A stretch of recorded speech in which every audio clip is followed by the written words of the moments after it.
Robert Bréon, bonjour. Bonjour. Alors les soldes ont démarré ce matin dès 8 heures, on l'a vu dans notre édition précédente, on a vu des images. Déjà première question, faut-il profiter des soldes aujourd'hui, en ce premier jour, ou on peut attendre un petit peu?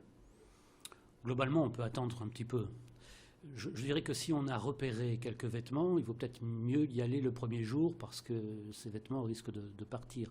Mais on a 5 semaines pour les soldes, donc on a le temps de voir. Et puis on a le temps aussi de voir peut-être évoluer les réductions. Donc prenons notre temps. Sur quoi se ruent principalement les Français? C'est sur les vêtements, sur le matériel hi-fi, high-tech? Oui, on pense surtout aux vêtements pour les soldes. Et puis après, ce sont effectivement le matériel hi-fi, high-tech ou le robot de cuisine ou de choses comme ça. Alors la question que se posent aussi beaucoup de Français, c'est de savoir si les commerçants ont le droit de vendre des produits qui stockent déjà depuis longtemps ou pas. Les soldes sont faits pour écouler les stocks. Donc effectivement, que ce soit un stock d'un an ou qui soit plus vieux de quelques années, ils ont tout à fait le droit de les présenter à la vente. Ça fait partie, c'est même l'essence même du principe des soldes, c'est d'écouler les stocks. Concernant les garanties, comment ça se passe?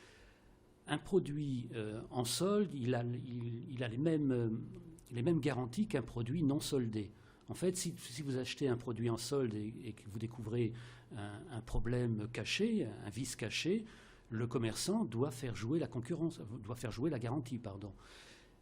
Le petit souci, c'est que si vous achetez un chemisier rose et que vous voulez le changer, vous voulez en prendre un bleu, dans ce cas-là, c'est une démarche commerciale. Et là, le commerçant n'est en aucun cas obligé de changer votre chemisier.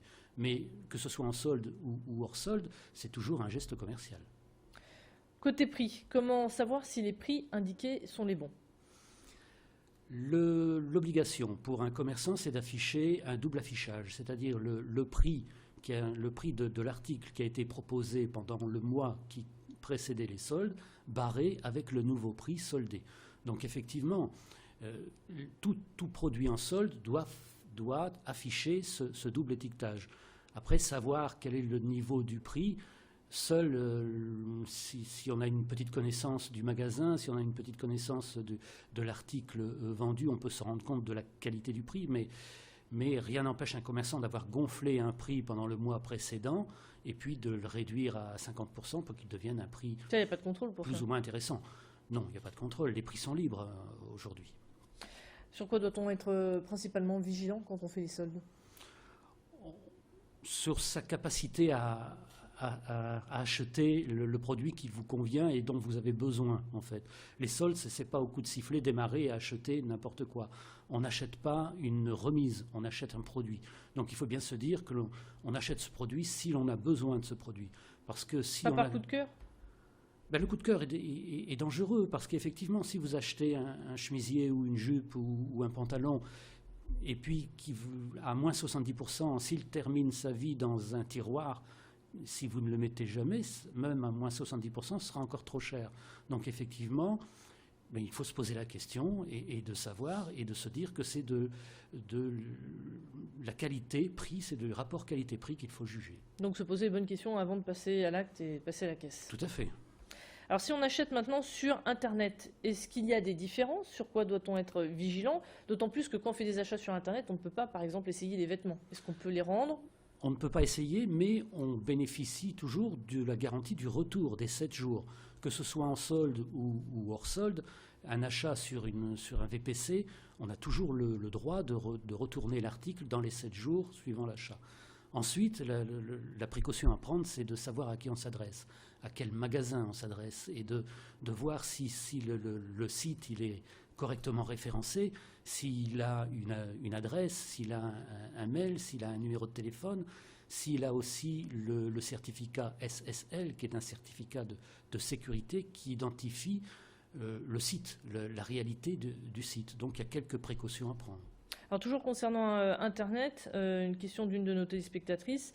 Hier, elle a fait ses courses sur Internet. On lui a proposé de remplir un panier. Et puis aujourd'hui, au moment de profiter des soldes, le panier était indisponible. Est-ce que ces sites Internet ont le droit de faire ça? Est-ce que c'est une erreur ou selon vous? On peut espérer que c'est une erreur, que ce n'est pas le fait de vouloir comment dire, attirer une clientèle. Ils ont le droit de faire ça? Ils ont le droit de, Ils ont quelques heures, même quelques jours avant les soldes? Avant les soldes, c'est une opération commerciale. Ce n'est pas une pré-solde. Pré-solde, ça n'existe pas. Les soldes, ça commence aujourd'hui à 8 heures. Donc il n'est pas question pour les professionnels de parler de soldes avant. S'ils l'ont fait, ils ont tort. Ils sont en infraction. Ça veut dire qu'on peut le mettre dans le panier, mais on ne sait pas les pourcentages appliqués à chaque article. Exactement. Les soldes commençaient ce matin à 8 heures. Avant, ce sont des opérations commerciales. Dernière petite question pour vous, Robert Bréon. Est-ce qu'on peut estimer à peu près la bourse pour ces soldes d'hiver, pour les nordistes? Pour les nordistes, cette bourse elle est en diminution et elle est moins importante que la bourse qui est dédiée au niveau national. Ce qui va de pair parce qu'effectivement, on est dans une région où le pouvoir d'achat est en difficulté et les bourses consacrées aux soldes, ils seront aussi en diminution. Merci beaucoup, Robert Bréon. Bonne solde à vous. Je ne sais pas si vous avez commencé à les faire. Merci beaucoup. C'est ainsi que s'achève cette édition spéciale. On se retrouve dans un instant pour un nouveau point sur l'actualité à 15h30. Restez avec nous.